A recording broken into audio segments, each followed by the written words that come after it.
This is E&P Reports, a service of Editor and Publisher magazine. Since 1884, the authoritative voice of news publishing. Hello, Mike Blinder, publisher of E&P Magazine. Lookout Local. That's not a warning, that's happening. And if you've been following the industry and even these video podcasts we do on E&P Reports, you've heard of Ken Doctor. Ken Doctor has been a prognosticator, a critic of our industry, not a friend of the hedge funds, and speaks out loudly on Neiman Labs. His book, Newsonomics, basically was considered one of the groundbreaking books of our industry. But Ken is going from consultant and critic to publisher and CEO of a brand new model he's been teasing us with for the past year called Lookout Local. As a matter of fact, he's bringing with him a friend of mine, Jed Williams, who many of you know as the he was chief innovation officer at the local media association. So Ken's going to be the CEO of this new startup operation, and Jed's going to be the chief revenue officer. And they've already announced where they're doing it. They're doing it in Santa Cruz, the entire county, Southern California, Ken's hometown. And they're not doing it with a local newspaper. This is a pure play digital startup that they're predicting will be the new local news model. It will be supported by subscription and also advertising. And they're hiring 9 people right now to start generating local content. They plan to launch next month. This is a very exciting, groundbreaking, and in a way, disrupting event in our industry, because Ken is not doing what I thought he was going to do, which was move in with an existing local newspaper and rebuild the model to create Lookout.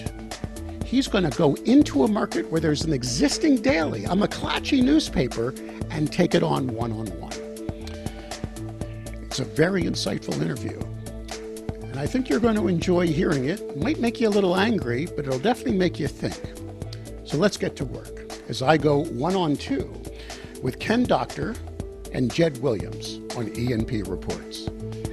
2 people are returning to E&P Reports. I've interviewed them in the past. One, of course, is Jed Williams. Jed, last time we chatted, we were talking LMA.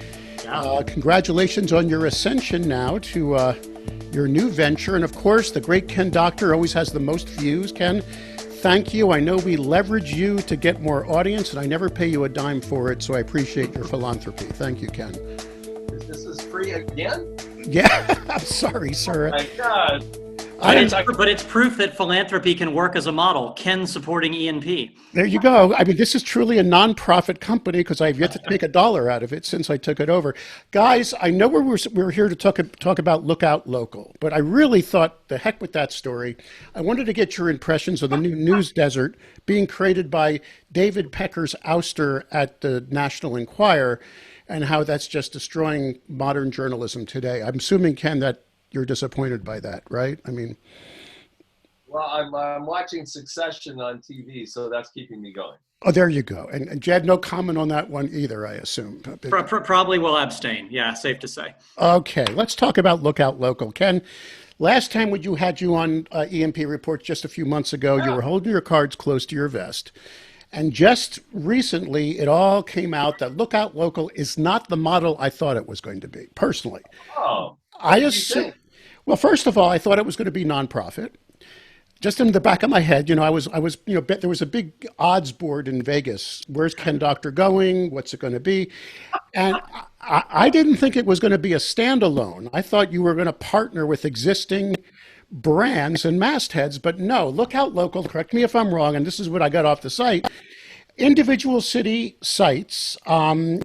Here's a digital only, editorially robust, locally focused, community-focused news and resource, and you will be serving mid-sized markets, repopulating news and advertising deserts with vibrant community-based media. Do I have that correct, gentlemen? That's the plan. So that's a good reading of it, yes. Thank you. So the young Jewish son I was back in my Passover days has to ask you the question, why is this night different from, what is the heck is different? There's a lot of digital only startups. You got the Tap Into guys in New Jersey. There are others that are coming along.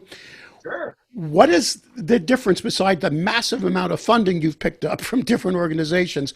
Let's throw this at you first, Ken.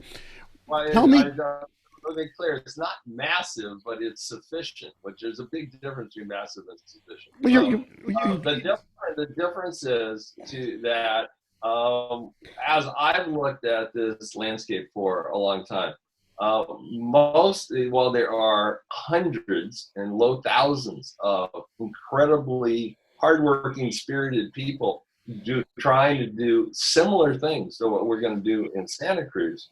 Most of them have not been able to raise that much money, and most of them have not set up an operation that will thrive on earned revenue. So when I stepped back, when I started from this more than a year and a half ago, it's like, what needed to happen? Need to have enough money to hire the right people like Jed, and we are hiring and looking for a couple more in the right positions, who can take an idea and deploy enough people, both journalists and business people in the community, that the value proposition is both a community support one, but a transactional one. You put all that together, there are very few operations in the country who, and I've gotten notes from many of them, and they are incredibly supportive, who've been able to try to put that combination together, to go into a market that really is a news desert in a way that will become the primary news medium for this county very, very quickly, and to get the business benefit both in membership and advertising sponsorship for that effort. But why didn't you pick a medium-sized newspaper where you could work with a family that owned it? Maybe you didn't want to work with one of the hedge funds and say, let me take an existing brand with an existing audience, an existing social media footprint. You're losing money with it, and turn it around. You're now going into Santa Cruz, which is not, mind you, a news desert, right? I mean, you've got an existing newspaper there owned by Alden Global Capital. You're taking on the Santa Cruz Sentinel, 2 TV stations, right? And there is a weekly there. And you're going to have to establish a brand new brand. Yes. And find a new audience. Isn't that more expensive of a proposition to launch this digital-only venture than working with an existing masthead? It's a very good question, but as all of us know, the problems of print and trying to transform print are problems unto themselves. And while we have great examples at a national level with the Times and the Post and the Journal, the problems that existed even in December 2019 are now much harder, even for those companies that are really invested in trying to make that transition.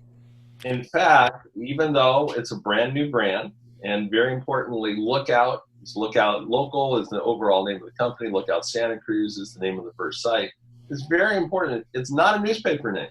This is the 2020s. This is a totally different time.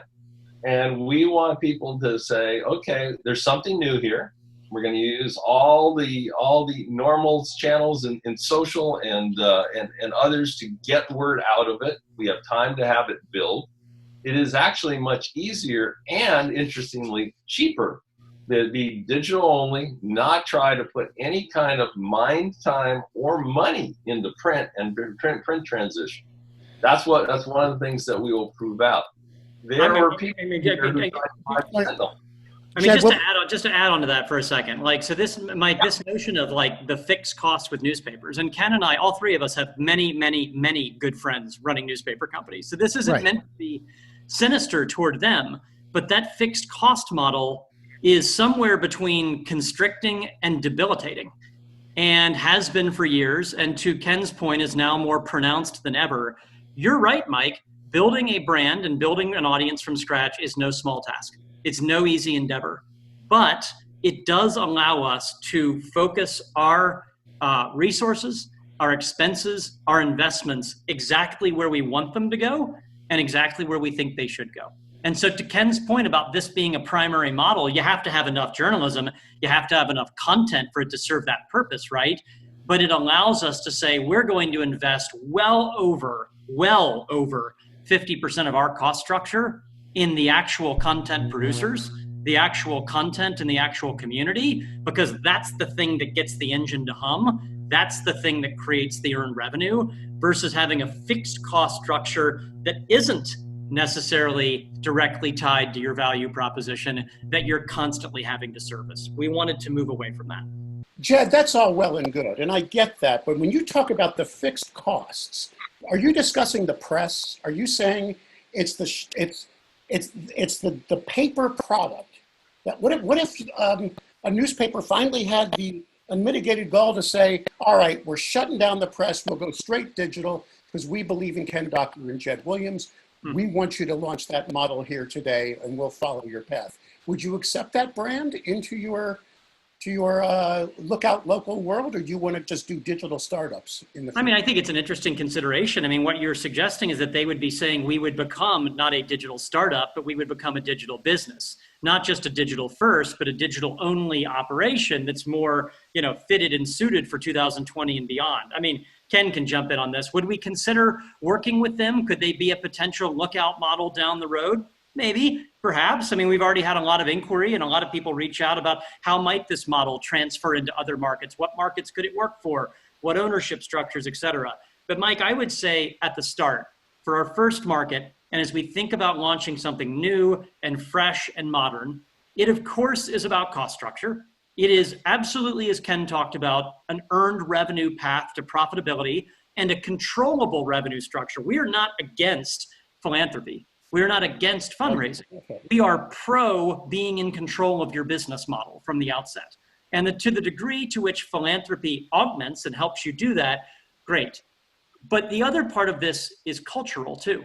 And it's organizational, and it's skills, and it's talent, and it's all those business school cliches about right people on the bus. And we are right in the throes, Ken mentioned this a minute ago, of that right now, which is if you could build it for 2020 the way you thought it needed to be built, for modern audiences to serve them with a local news information community experience that they need and deserve, how would you build the product and content, but what people and what skills would you need to drive it? And that's been one of the biggest challenges, not just for newspaper, but for any number of legacy media companies, is it's the business model and the cost structure, but it's also, do you have the right organizational structure and the right culture to really make that full swing and shift? Ken, you want to add to that? Yeah, no, it's exactly it. And we went through all that analysis.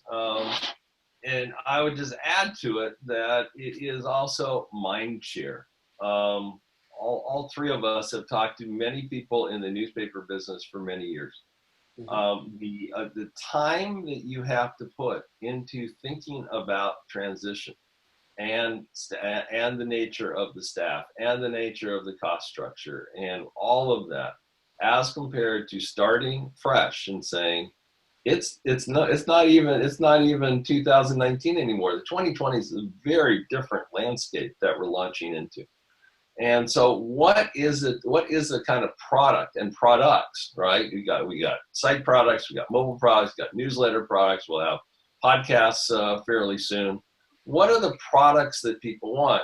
That's really hard work, and all the work needs to be going into thinking about those. So there are kind of business questions of you could take the money here and put it there, but there's also how do you figure out what it is you want to do, get the right people to do it, and that is something that I think has bedeviled legacy companies for a couple of decades.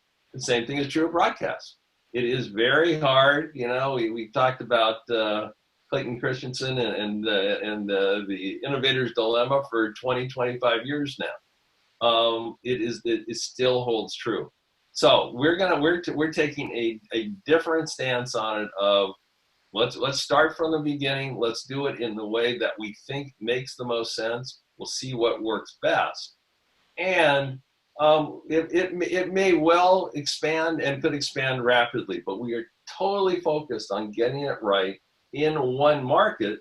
And I think for many, including many of our viewers on a program like this, the understanding of what a news desert is really uneven. Penny Abernathy's written about it, and you said, Mike, that Santa Cruz isn't really a news desert. Well, this is the nature of our news desert. We have one Alden-owned daily. It has one editor and 2 city-side reporters. That's it for the county of 275,000. For the whole county, that's all they've got internally now. 275,000. They got sports people and all, but that's it. In a time like today, we have massive fires in Santa Cruz County. We've had all the COVID problems. We have all the problems of the country. They are not able to cover the basic news of the county. They have hardworking reporters who are trying, but not enough of them. It is a news desert. There's no TV station in the county. There's no public radio station in the county that's directly here. So it is a news desert. And word of mouth is the only way people learn anything. So we think there is a massive vacuum that we can fill. No, and I get that, but that is not just caused by COVID-19 and the disruption over time. That's also caused, you have written about this in Neiman Lab, the greedy hedge funds out of New York that just stripping the newsrooms, milking every dollar they can, sell every piece of real estate, then leave a wasteland. Is this your way of kicking it back in their butt? I mean, are you trying to prove that they're wrong? Because there are other markets where there are families still invested in there.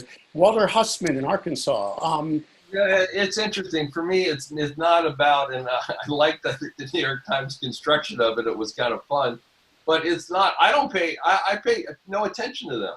It's like, I think, and I put this together from my writing in my career as an analyst, we have spent all too much time decrying these people, when the fact is that don't decry them. In Denver, I still remember the pictures of people with placards saying, save the Denver Post, and trying to talk to Heath Freeman on Park Avenue, and he wouldn't even talk to him. It's like, forget, whatever they want to do, let them do it. What do we need to do? We need to give people news. We need to give them really good news products and ask them to support it through membership and advertising. And they'll do what they'll do, and let the chips fall where they may. In that sense, it's just business 101. We're going to create a superior product at a lower price for consumers, and they can do what they want to do. I'm really not concerned about them. Mike, I don't know what the percentage is, Mike, but the percentage of time that Ken and I and others have spent thinking about the newspaper model, candidly, versus thinking about how to build the right primary digital, local news, information, and community source. We've spent 99.8% of our time on the latter and 0.2% on everything else, because it's the focus you have to have.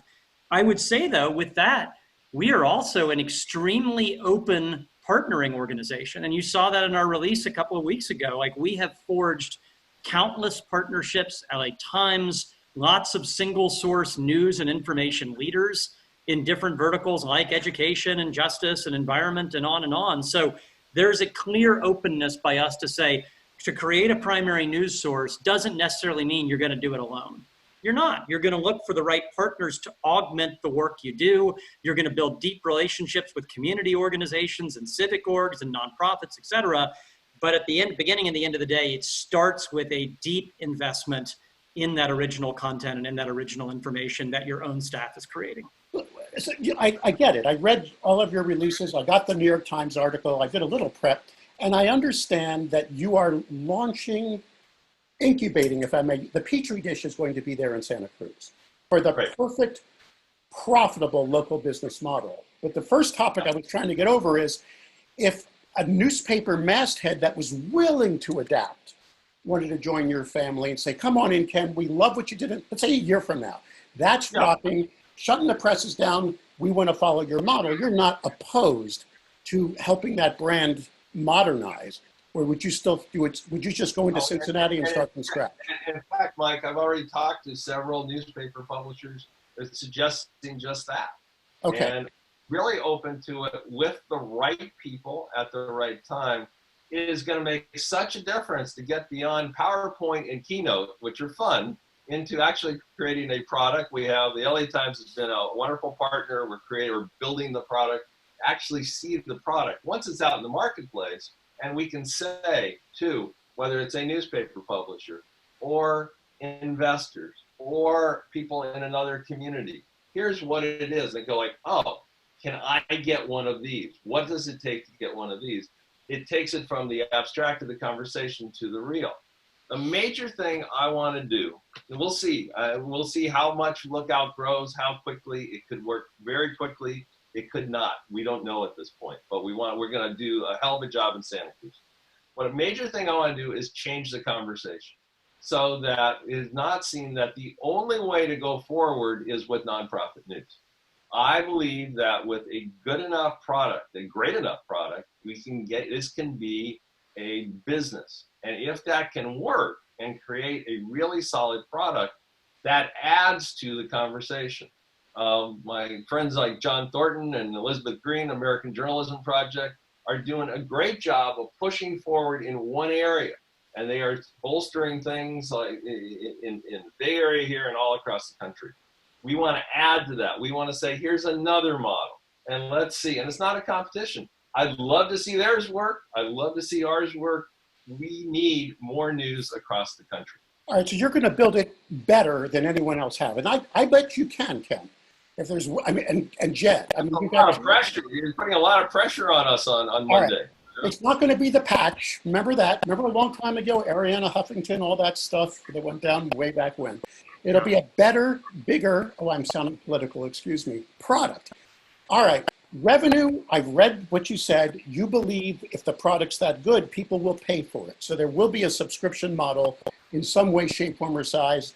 You are quoted as saying you'll let it come out at free first, maybe just so people can taste the content, sample it, and then start shutting it down for a subscription. But Jed, you and I both know you're going to need to make some ad revenue. Is that correct, sir? You're going to absolutely, it's correct. And I think it's a really important point, Mike, because I think so often the conversation in our industry is an either or between advertising and membership or reader revenue, subscription, whatever it might be. It's not an either or conversation for us. It's never been an either or. It's a both and. They are additive to each other. I mean, if there is one thing I have learned, Mike, in the last 10, 12 years working intensely in this industry, and particularly the last 4 or 5 years at LMA, it is that smart, focused revenue diversification is the imperative. If you are too dependent on a single revenue stream, your risk is elevated. The way we mitigate risk and the way we create a better path to a controllable revenue model is smart revenue diversification. And so for us, Mike, what that looks like is a mix of, when we say advertising, we really mean deep marketing partnership and sponsorship here. Now, it's going to play out in different ways that may look and feel like advertising, but it's not just typical transactional static display ads. It's certainly not programmatic. It's really doing deep integrated campaigns with advertisers.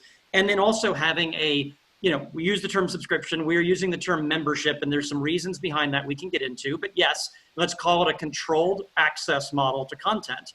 But the way we look at this business, Mike, year one, Lookout Santa Cruz, is about a 50-50 balance between consumer-driven revenue and business-driven revenue with major tentpole advertiser sponsors and business institutions. Look out 2 and 3 years, pardon the pun, and it's tilted more to reader and consumer revenue, but not overwhelmingly. Maybe that mix is 60-40, 65-35, something like that. But this is not a throw the business community out with the bathwater sort of model. They need to complement each other. They need to build off of each other. And that's a lot of the things Ken and I are excited to test, is how both of those can work in complement, not in opposition to each other.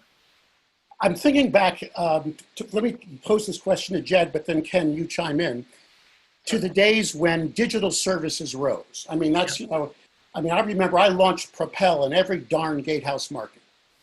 And I remember everyone saying, the newspaper brand is too old, it's too stodgy. We're gonna launch Strawberry Fields marketing. We're gonna use a different masthead for our new, but when I saw those reps on the phone trying to cut through the clutter, because now the average small business is being hit between 40 and 80 times with emails and phone calls and knocks on, if the people can still knock on doors, they were always saying, hey, I'm calling from the Tribune. Can I sit? They were using an existing, how many vendors, R&D partners in our industry, Jed, you know this as well, just want the entree from the damn local rep. They know, okay, maybe the guy can't adapt. Maybe he can't even sell my product. By the way, I know people are now spitting at their screens and throwing stones at their phone as they're listening, as they're working out, or they're treadmilling faster. But darn it, if the rep can't adapt, at least they get the. I made millions for the industry on four-legged sales calls. Get us the appointment, we'll close the deal. Tell me, Jed, you don't see that as a block in who knows what Lookout is in that market with all those different brands in their brains. You'll be able to cut through that clutter and get those appointments. We believe so. I mean, to be proven out, but I think a couple of things. Like, one is we're not trying to adapt anything or anyone. So hopefully that's to our advantage. We're not trying to say to them, you know us as this, you've known us as only this for 50 years or 150 years. Now I need you to know us as something else. So everything you've learned about us, unlearn it, because now we're going to come in under a different name with a different set of products. There will be none of that mind scrambling and unscrambling, and there will be none of that behavior change. Good. Now, with that said, Mike, I am extremely sensitive to all the points you made. We know the data well. We know what it's like to be a baker or a plumber or a hardware store or whatever, running their business in COVID, and the phone is blowing up on them all the time. We have to be really focused at launch and in general. And I think that means a couple of things here. One, it means, Mike, in time, will we expand our advertising, sponsorship, and marketing offerings to include more of the business community, mid-tail, long-tail? Yes. But at the outset, we're not exclusively, but principally focused on what are a set of local business institutions in a market, verticals that have budget, that are core to a community, whose voice and message fit with the Lookout brand and fit with Lookout content and what Lookout's trying to do. Everybody on that treadmill or spitting at this screen knows what those businesses are. They know it's financial services. They know it's education. They know it's, strong real estate and a few others, right? How do we present a value proposition to them as a vital and unique local partner connected to the Lookout brand, the Lookout content, and the Lookout platforms that helps them? And I'll just add a couple things, and I know Ken will want to jump in on this as well. We will never, not just Lookout, none of us are going to beat Facebook and Google at their own game. We're not. Let's not pretend. Let's not try to do that. So we're not out reselling Google and Facebook campaigns, reselling SEO campaigns. We are saying, now, we will do strong creative strategy work, strong brand strategy work, strong visual design work for clients, but ultimately it needs to anchor back to what we do uniquely well. And that is our content and our brand and our community relationships. And I'll use this to hand to Ken, which is, can we help these business institutions solve an ad desert problem? Google and Facebook help them in certain ways, but they don't solve every problem for them. And they're in the same way that there's a news desert, there's an ad desert problem that isn't being solved for local businesses that Ken and I and our team want to solve for here. And that's really our sponsorship and our marketing play, Ken. Ken, you want to add to that? Yeah, I'd say, it's interesting. I know with all of, I think one of the first times I ran into Mike was in Vorarlberg, Austria. And we were both talking to, I think on Serial Days, Roost Media, which is one of the top, one of the smartest digital companies in Europe, in Central Europe. The words ad desert are really interesting ones. So I don't know whether you have in your, and I don't know how many hats you're wearing at this point as being owner and publisher of E&P. But if you've done Zoom selling lessons, so in addition to when you're starting up one of these things, one of the things I've done is plowed some new ground in selling advertising by Zoom in COVID in Santa Cruz. Learning from you and others, I'd say at the end of a pitch, nice half hour. Thank you very much. I know we're brand new, and I really appreciate your time, and you have a lot of choices. 3 people, all of whom have good budgets, said to me, well, we really don't have many choices to reach civically connected, educated, affluent people. Really? Which was fascinating. A lot of this has not been new to me. It's kind of like a lot of applications. That was like an epiphany. That a news desert, and it really is a news desert, is an ad desert. And so to all the points of how Jed constructed, of how we are approaching who to approach, how to help them message and market, we are finding that there's actually a vacuum in advertising. Now, have to approach it just the right way. but it's clearly true. And that's going to be very interesting to learn from. The other thing, just to add to that, is advertising is important, but advertising is a secondary revenue source. What else have I learned from the last decade? Reader revenue should be number one. Secure the reader revenue, secure the readership and the audience, and then advertising makes a lot more sense and is easier to sell to that well-profiled audience as a secondary income source. Jed, I could not applaud you louder for what you said. Okay. No, I mean, first of all, digital services never made sense to me. Come out here and sell some ads for us? I don't know what the commission structure is, but if you give me the mileage for my car and maybe throw in a trade for, you know, a room at a hotel, no.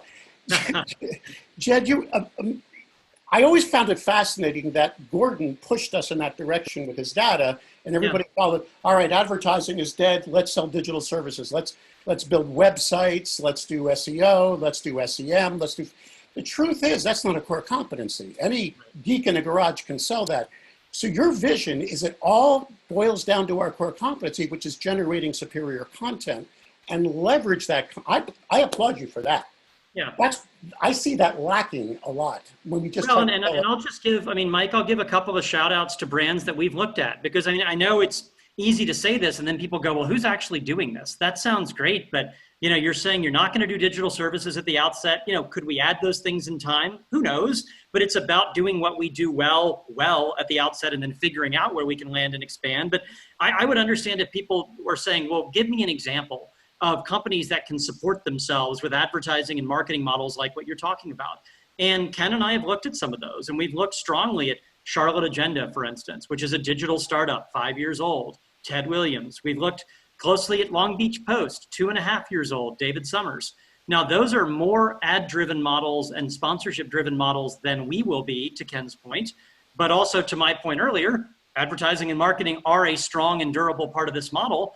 And we look at what companies like those have done that were in very similar positions to ours not that long ago.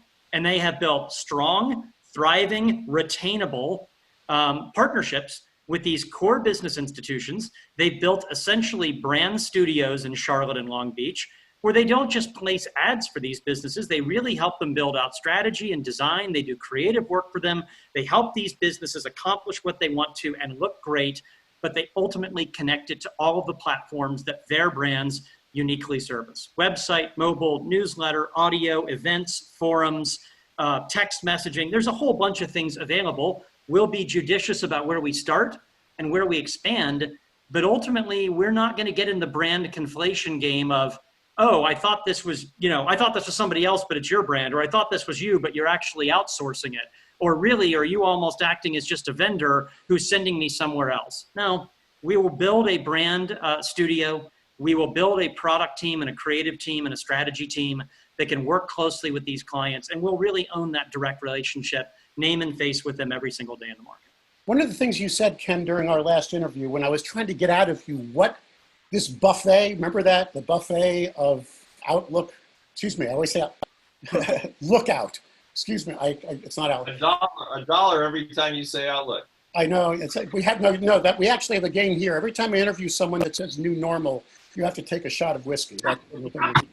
No new normals anymore. But you mentioned, which I thought was fascinating, that you were not just going to do the news. You were going to try to, let me see, and I know I'm paraphrasing poorly because you're so much more brilliant than me. You were going to try to affect change in the community by the needs you uncover. Build groups that will work towards improving a school board. Build some form of, is that still in your plan to just, I don't mean to partner with it, but be a force? Is that? Yeah, I mean, it is, Jen and I talked about this, I don't remember if I explained it last time, but how I built this is now one of our favorite podcasts as we identify with it greatly. Guy Raz does.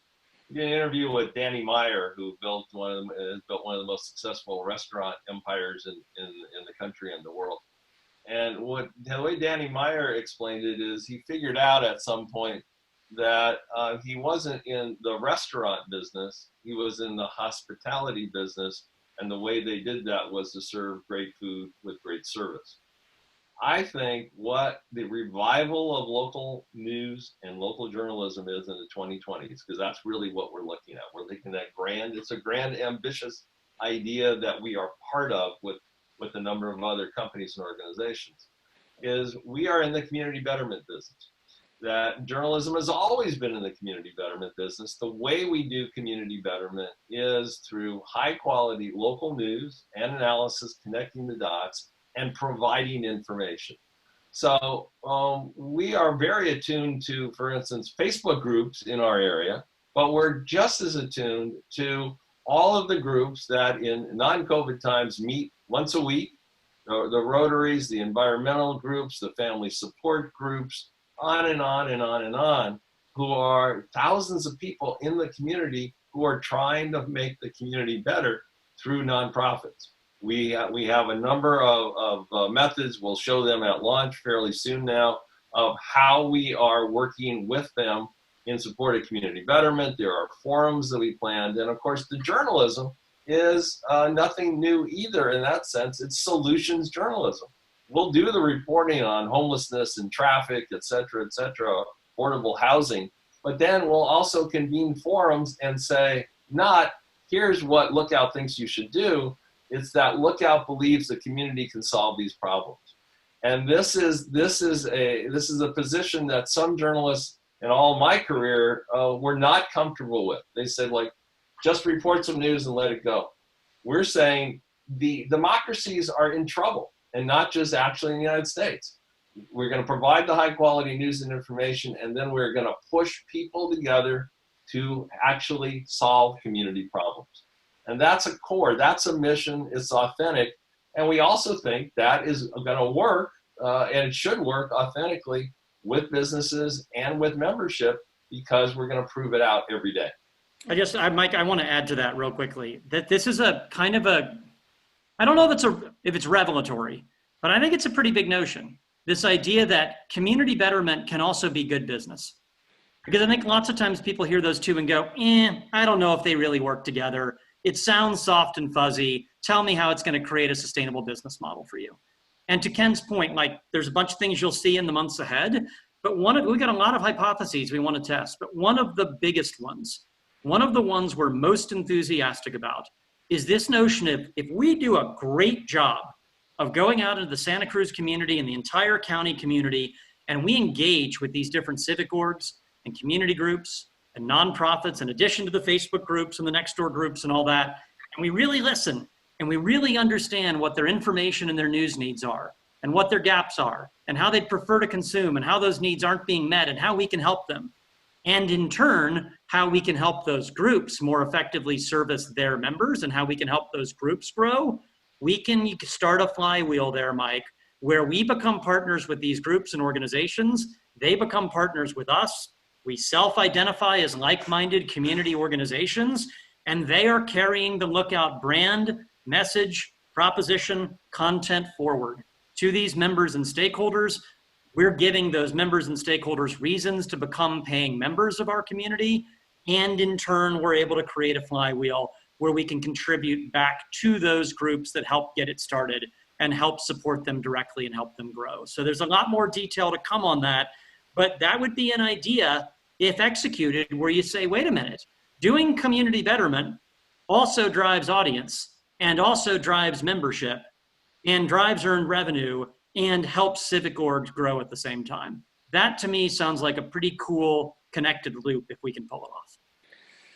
Wow, from your mouth to whatever. I mean, it's a beautiful vision. Everybody right now who's listening is going, yeah, they talk a big game. Yeah, right. Yeah, but you're starting off with, correct me if I'm wrong, I read you're trying to hire 9 people now to start the editorial side, correct? An editor-in-chief? 9, yep. And it's full-time jobs, right? These are full-time jobs with good salaries that they actually can pay people to live, yeah. And you know what's also interesting, Mike? What? We're hiring all this editorial. One of our first hires will also be a community partners manager or director to go out and build and cultivate all of these relationships with civic orgs and community groups, manage marketing partner relationships too. So it's absolutely about the editorial, but it's also about putting real resources toward civic engagement and community betterment, if that's truly going to be a principle of what we stand for, which it is. I got to tell you guys, I started my digital career. I was running a radio group in Portland, Maine, and a company called Geigenet Communications, you may never have heard of. Sure. Brought me over because I was president of the Portland or the New England Advertising Club to help start their digital division. And we funded an organization called KOZ, KOZ.com. Ken, I don't know if that rings a bell, where we had embedded in our company a community relations person. The plan was to go out and build the websites for all the. I remember that. Yeah. Yeah, we worked with KOZ at Knight Ridder New Media. We worked with KOZ. Yeah, we threw $1 million or two into it. I don't remember back in the good old days. You know, remember we sold the Blethings a big top dollar, and I started my company then. But again, it was a great idea. I mean, we launched all this new stuff there. Remember the Point Mall and all that? We were always looking to push the envelope. But I like where you're going with the community tie-in. To me, that always made sense because that builds readership. And also on those boards of directors are your potential advertisers. That always made sense to me. And we're not making love. The days of the publisher in the market being stripped out, you lose those relationships. But Jed, I got to ask you this question, or maybe since Ken's the CEO and you're the chief revenue officer, are you going to blur lines of church and state a little, or are you going to keep an editorial focus that is completely, totally non-advertiser influenced? Where's your head on that one? I mean, we have a very clear answer on that, and I think Ken is the man to answer that well. Ken, you're on the spot. It's a spot I'm happy to be on. I mean, after now the New York Times has disclosed the full range of my career, I would not be doing this project, this initiative, this company at this point to despoil what is a record of high ethics and high standards in journalism. I think so. It's just like it's a non-starter. And if we talked to business people. It's been raised in the community. It's a very good question. The news coverage will be straight down the line. It will describe what's out there without fear or favor. It's great to be CEO of the company, I can make sure of that. Of course, people are going to ask for it. They'll be told no. And that's fine. That's just like a clear line. One of the many reasons why Jed has been a great partner on this is he wouldn't ever push for that. It doesn't make sense to the very reason that we're doing this. We want to be trusted by the community, and the way you get trusted is to do honest news. So it's while it's a good abstract question, it's not one that we have to worry about. And I'm used to when it's in St. Paul, I was managing editor, and every year I would have a really fun luncheon meeting with the car dealers, except for one with the car dealers, one with the home builders. And they did not want anything written about them at all. It's like, okay, you go and you listen and you sit there and you have a nice lunch with them, and then you go back and you do your work. Right. So we will listen to people and we will hear fair criticism. It's a community newspaper. And Santa Cruz is a contentious place. That's fine. We want to hear from everybody, but we will report the news without fear or favor. And that's the old part. And then it's like the old part of journalism really doesn't change in a lot of ways, but then it's the 2020s. And what did we learn about which digital tools worked, which didn't? And we get a fresh take on that as we go forward. Well, okay, we got to bring this home now. I don't know why, because someone said if you make podcasts too long, you lose I don't know. But this has been an incredible dialogue, and I wanted you guys to promise me you'll let me in every few months to just see where you're at, and we can all learn from it. But there are a lot of people right now, Ken and Jed, that hate your guts as we speak. They're listening to this and they're seething. It's like when I had an advertiser tap into, I know you both know the company well. Yeah, I know Mike well, yeah. Mike Shapiro did a push with us that basically said, if you'd like to start your own career with us, leave the job you may not like. It wasn't worded that way, but it was targeted to any ad director or any editor that wants to go join his network. And I got hate email from owners and publishers. I already have enough trouble keeping my staff. How dare you sell that email push, if you follow? There are people now angry with you because you did not, I'm assuming, you did not, you're basically saying, the heck with the culture, I'm starting fresh. That doesn't mean you won't allow someone from the industry to join you, but you're not there to save an existing masthead. You're the disruptor now. You are going to rebuild the local news from the ground up. And I'm not criticizing you, Jed. You said for the hours you would spend shifting the culture, I know I'm paraphrasing, it ain't worth it. Can you give them some comfort right now or some thought so they don't hate you too much? I'll start on that. So here's the comfort I would give. I mean, aside from the point we've made, which is that we have to earn everything we get here. And that means we have to earn the right to expand, which mirrors Ken's point about we have to nail this and be successful in Santa Cruz, and then Lookout earns the right to expand. And if and as it does, that's an open conversation, who we might work with, who we might partner with, what the model looks like in other markets. We are completely open to that. I think that's an important point to underscore. But another point is, and Ken, please jump in on this, like we view this as in our own way, a grand experiment. It's a laboratory, right? And that laboratory will be an open laboratory with glass walls or maybe no walls whatsoever for whoever wants to peer in, peek in, take a tour, have a conversation. We will openly share what we are doing, what's working, what's not working, how, why, what it means. We have been fortunate to be takers of lots of insights from people that have been generous to give those to us. I mentioned Ted and David, you mentioned Mike Shapiro. There are countless others we can't name here. We will pay it forward.